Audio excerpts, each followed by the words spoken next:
Hey, Iraq family.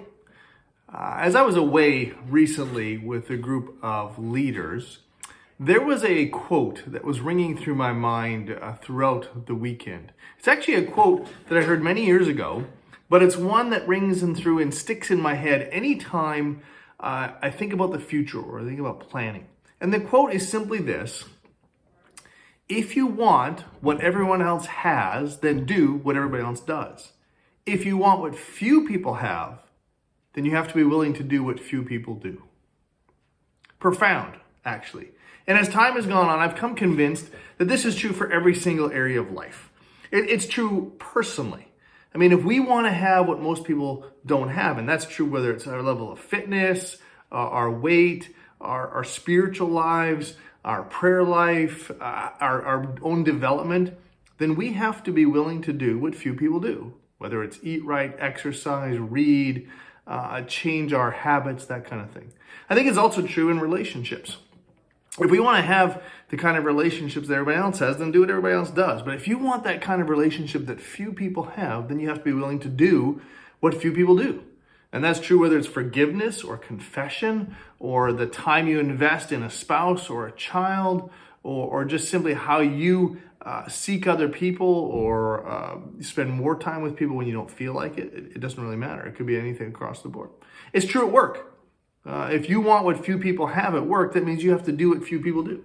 And that might relate to how hard you work. It might have to do with integrity. It might have to do with the way you relate to your boss or the people that work for you. And it's even true at an organizational level. Organizations that want to be different, who want what few people have to be willing to take risks, to innovate, to do new things. And it's also true at a church level. If we as a church want to have what everybody else has and look the same as every other church, then we can just do what every other church does. But if we want to have and do what few do, then that means we're going to have to do what few are willing to do. And that always speaks to my mind about risk, about change, and about doing new things. There was another thing that I had read that I thought was really good that said that your current discipleship model in your church is perfectly suited for the results you're currently getting. Which means the things you're doing and the way you're doing them are absolutely in line with the results you're currently getting. And if you want different results or new things, then you have to change the model. Now, most of us intuitively know all these things. We know that there has to be change in things when we want to go in a different way.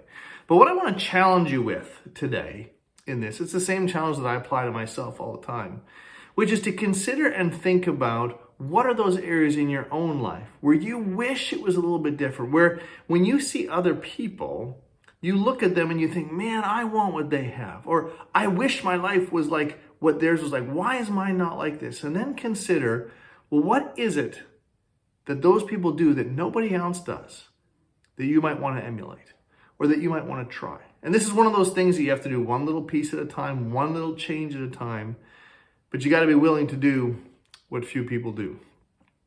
Just as a little example, one of the areas of my life where this was huge was in relationship with my wife.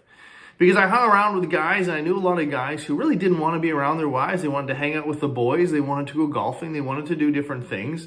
They wanted to watch ESPN. They wanted to do what all their friends and all their guys doing. And I thought, but I don't want that kind of relationship with my wife. I want something that's different, which means I had to do and spend time in ways that were different from the guys around me. And sometimes had to put up a little teasing and a little bit of poking fun. But I'm telling you, I've never been sorry.